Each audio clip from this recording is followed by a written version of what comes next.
So hey Balko, this is your biology teacher and I welcome you all on our channel EduPassion. So here we were talking about the microbes, the good microbes, our best friends. Best friends बोल दो अब तो, बहुत मदद कर रहे हैं आपकी घर में, इंडस्ट्रीज में, सीवेज में, मतलब देख रहे हो तुम घर के अंदर, खाने पीने में, बाहर जो कमाने जा रहे हो जिसकी वजह से खा पी रहे हो, इंडस्ट्रीज में, उसके बाद खा पी के निकाल रहे हो, उसमें भी देख रहे हो कितने ज़्यादा इंपॉर्टेंट है माइक्रोब्स। और आज हम लोग जो पढ़ने वाले हैं वो तो बस परे ही है। क्या पढ़ने वाले हैं आज हम लोग बेटा? Microbes in biogas production, in biogas production. Biogas production में माइक्रोब्स कैसे हेल्प करने वाले हैं आपको, तो उससे पहले हमें पता होना चाहिए कि बायोगैस क्या है। गैस, ये गैसेस हैं जो कि क्या हैं? इनफ्लेमेबल, मतलब हम यूज़ कर सकते हैं इनको, है ना। चूल्हा वूल्हा जलाएंगे आराम से, है ना, जैसे गैस होती है ना, वैसे ही आपके यहाँ पे गैसेस हैं, इनफ्लेमेबल हैं, तो हम यूज़ कर सकते हैं, लाइटनिंग के लिए यूज़ कर सकते हैं। बायो है मतलब कि किसे, कोई लिविंग ऑर्गेनिज्म इनको प्रोड्यूस कर रहा है, लिविंग ऑर्गेनिज्म, ठीक है, ये इनको प्रोड्यूस कर रहे हैं इस टाइप की गैसेस को, ठीक है। तो ये इसीलिए आपको क्या है, गैस, ये गैसेस जो कि प्रोड्यूस्ड हो रही हैं, produced by inflammable gases, produced by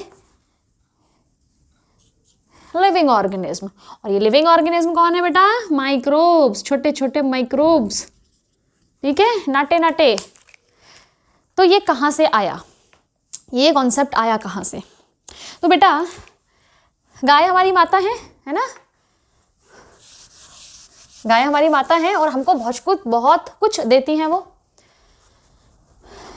या आपके कैटल्स क्या करते हैं बेटा?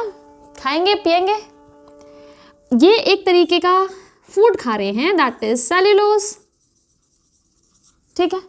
सेल्यूलोज खाने को ये अपने क्या है बेटा, अपने स्टमक में, a part of stomach that is rumen, उसमें इसको डाइजेस्ट करते हैं, ठीक है। सेल्यूलोज इन स्टमक क्या होता है यहाँ पर बेटा? डाइजेशन होता है, डाइजेशन ऑफ सेल्यूलोज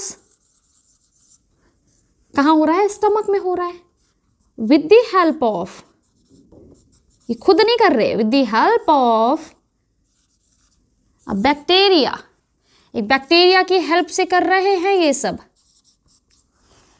कौन से बैक्टीरिया की हेल्प से?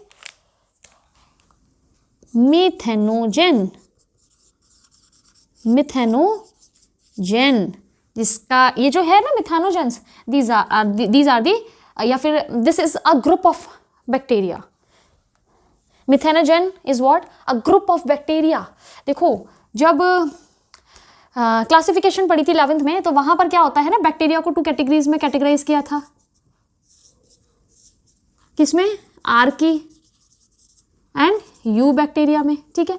आर्की में हमने उनको रखा था जिनकी सेल वॉल में डिफरेंसेस थे और जो एक्सट्रीम कंडीशंस में ग्रो कर रहे थे, एक्सट्रीम मतलब बहुत हॉट कंडीशंस में कर रहे हैं तो उनको थर्मोफाइल्स बोल दिया, मार्शी एरिया में कर रहे हैं उनको क्या बोल दिया? हेलोफाइल्स बोल दिया। और मार्शी में सॉरी मिथेनोजेंस को कहा था, भूल गई, एक्सट्रीम सॉल्टी वाले में आपको क्या था? हेलोफाइल्स थे। तो यहाँ पर जो एक्सट्रीम किस्में कंडीशन में मार्शी एरिया में काम कर रहे हैं या पल रहे हैं, मार्शी एरिया में जो आपके ग्रो कर रहे थे बैक्टीरिया, उनकी जो कैटेगरी थी दैट इज मिथेनोजेन। और इनका नाम मिथेनोजेन क्यों था? बिकॉज आफ्टर रेस्पिरेशन ये क्या बेटा प्रोड्यूस कर रहे हैं? इसको सही से लिखते हैं ताकि आप लोग भी नोट डाउन कर लो। इनको मिथेनोजेन समझ में आ गया किस कैटेगरी के हैं? कहाँ है बेटा? र्यूमन में, स्टमक ऑफ कैटल, कैटल जो जुगाली करते रहते हैं ना, खा भी नहीं रहे और मुंह चलाते रहते हैं, उन वाले आपके जानवरों में ये स्टमक के बड़े सारे पार्ट्स होते हैं और वहीं पे वो जो घास फूस खा रहे हैं ना बेटा, वो सेल्यूलोज पचाएंगे किसकी हेल्प से? एक बैक्टीरिया की हेल्प से, जिनका ग्रुप हमने लिख लिया है मिथेनोजेन। इसका हम एग्जाम्पल लिख देते हैं, मिथेनो बैक्टीरियम, मेथेनोबैक्टीरियम, ठीक है। रुमिनोकोकस बैक्टीरिया भी कहते हैं, जो कैटल के स्टमक में है। इनका नाम मिथेनोजन क्यों है बेटा? क्यों है इनका नाम मिथेनोजेंस? क्योंकि बेटा ये कर रहे हैं रेस्पिरेशन।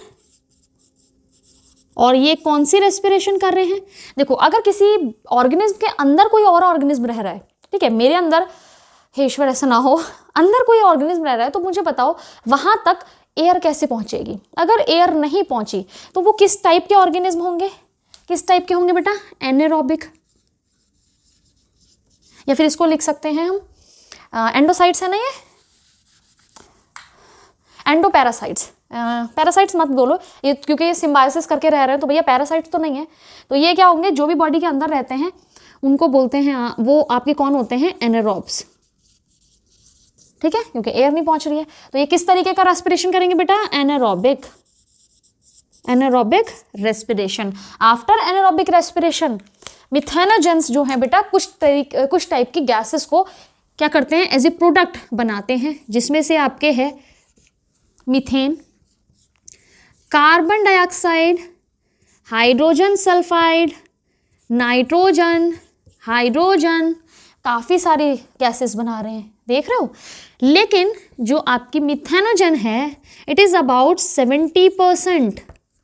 अबाउट, मैंने नहीं बोला ये अप्रॉक्सीमेटली, मैंने एग्जैक्ट नंबर नहीं दिया है, 50 to 70 आप लिख सकते हैं, या फिर आप लिख सकते हैं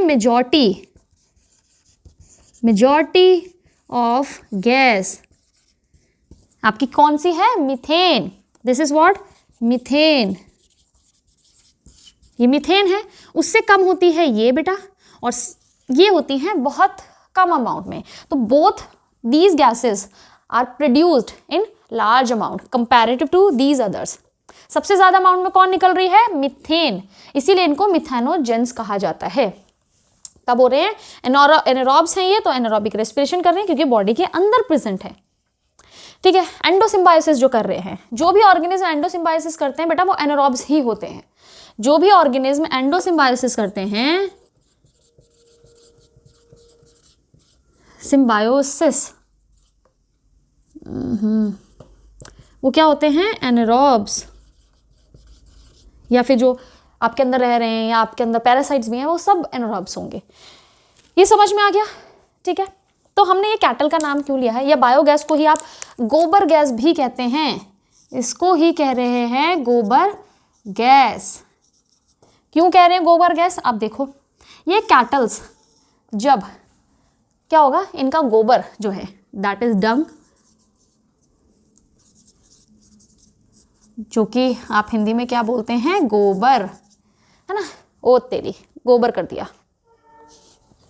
ये जो गोबर है, क्या इसमें ये जो सेलुलोज जो भी खा रहे हैं वो सब पचा लेंगे? नहीं। तो ये होता है बेटा, इसमें गोबर में क्या होता है? Undigested cellulosic material, cellulosic material,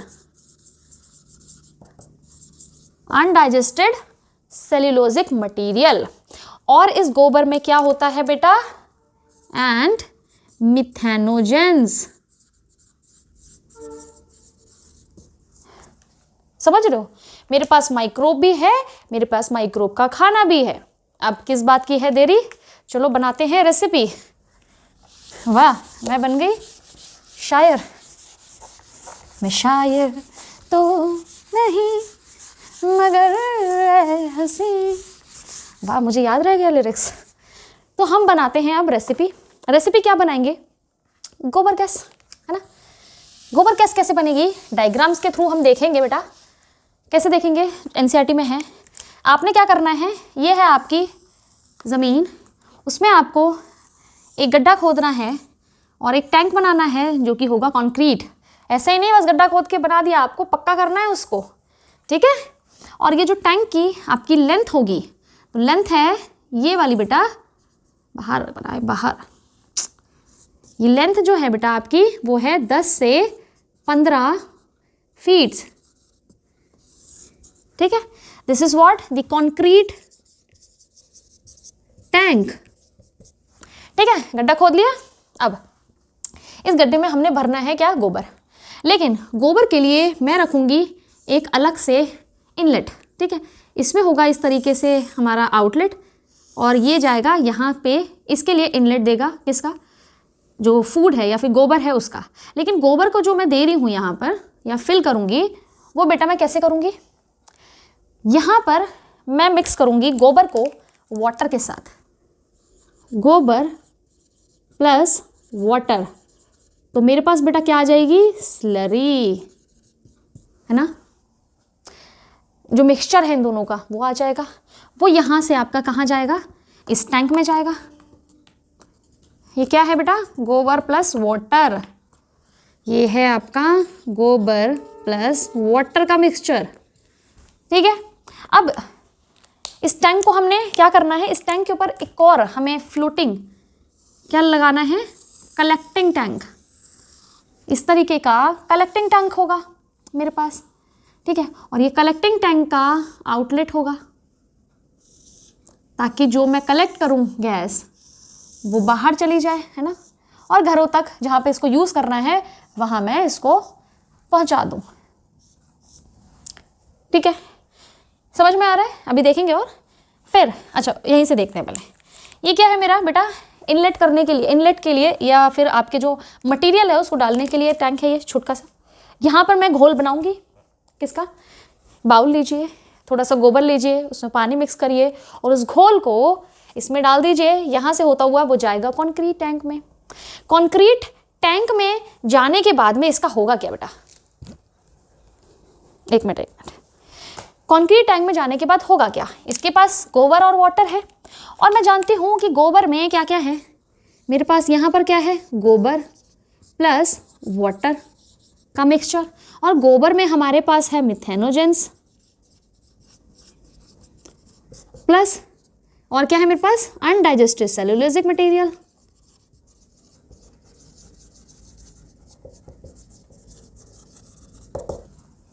तो मिथेनोजेंस जो हैं जिसको हम ग्रीन कलर से बनाते हैं, ये मेरे क्या करेंगे, इसको फीड करेंगे इस पे, इस गोबर पे या फिर सेलुलोजिक मटेरियल पे फीड करेंगे।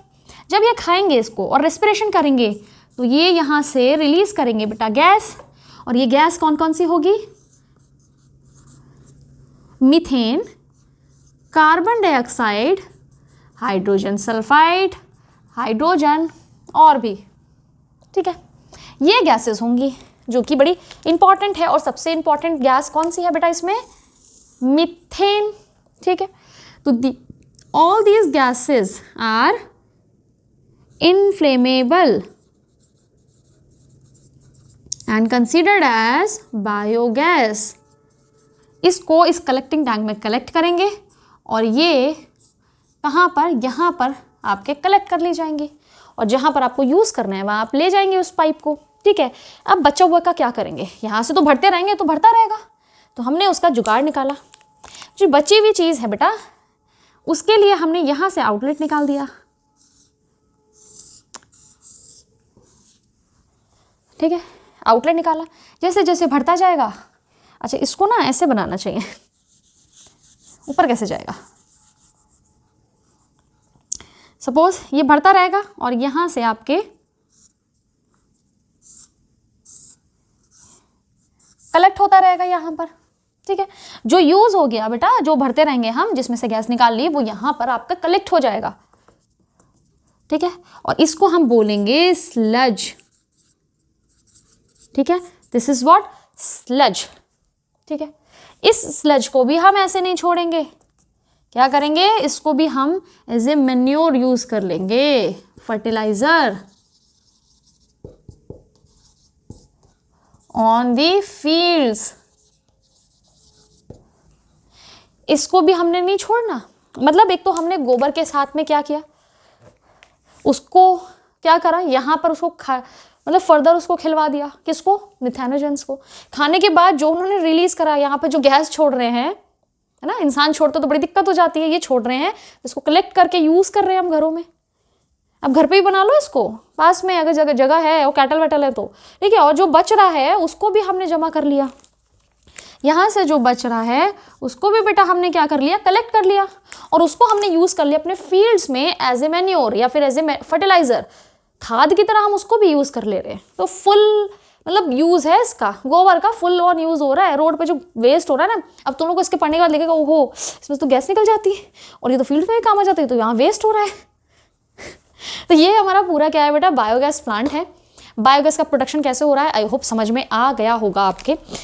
इसके बाद आपको जो पढ़ना है, ये जो पूरा एफर्ट्स है, जो ये बेटा एफर्ट्स हैं वो किसने दिए, यहाँ पे पहले लिख दें हम कि इनको यूज़ करा जाता है इन फील्ड्स एज मैन्योर या फिर फर्टिलाइजर्स। तो इन ये जो बेटा बायोगैस का आपका क्या है एफर्ट्स हैं, किसने लगाए, कौन है जो ये बायोगैस को इंट्रोड्यूस करा इंडिया में, हु इंट्रोड्यूस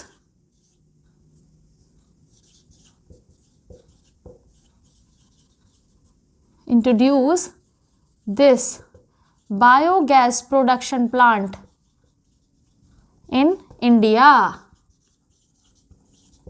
कौन है बेटा, IARI, ठीक है।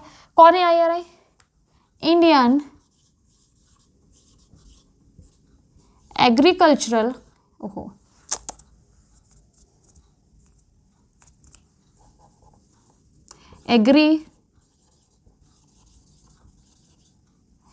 छोटा पड़ रहा है, एक मिनट को,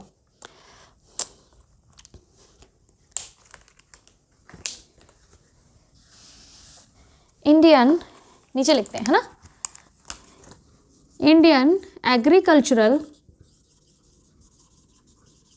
रिसर्च इंस्टीट्यूट, ठीक है। कौन है, IARI, Indian agricultural research institute. ये आपका क्या है, इन्होंने इंट्रोड्यूस करा। एक और बॉडी है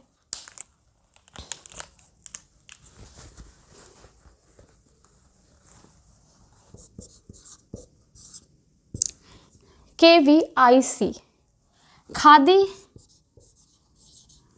मुझे लग रहा है मिटाना ही पड़ेगा, khadi and village industries commission लिख दूं या फिर आपको पता ही है, यहाँ लिखते हैं चलो नीचे। क्या है बेटा ये, khadi and village industries commission.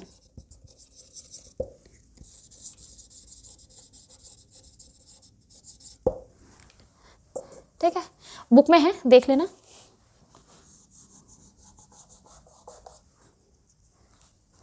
ठीक है, क्या है बेटा ये आपके, ये दो जो आपके गवर्नमेंट बॉडीज़ हैं, ये गवर्नमेंट है IARI, जो एग्रीकल्चर रिसर्चेज होती है बेटा वो इनके अंडर होती हैं। इन्होंने KVIC, आपकी Khadi and village industries commission, इन दोनों ने ही मिलके एक एफर्ट लगाया कि भैया गोबर को वेस्ट होने नहीं देंगे, हम उसको फुल ऑन यूज़ करेंगे, उसकी रेसिपी बनाओ जो कि आपके क्या होगी, शानदार हो, है ना, उसका पुर्जा यूज़ कर लो, उसकी छोटी चीज़ें यूज़ कर लो, उसको वेस्ट नहीं होने देंगे।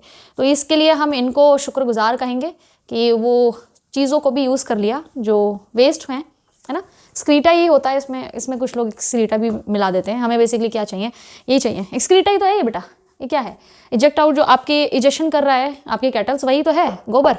ठीक है, आई होप ये समझ में आ गया हो, ज़्यादा कुछ बड़ा नहीं है, डिफ़िकल्ट भी नहीं है, यहाँ सब क्लियर हो गया होगा आपको क्या क्या चीज़ें हो रही हैं। मेन गैस कौन सी है ये याद रखनी है, किन्होंने इसको इंट्रोड्यूस करा इंडिया में, IARI और KVIC,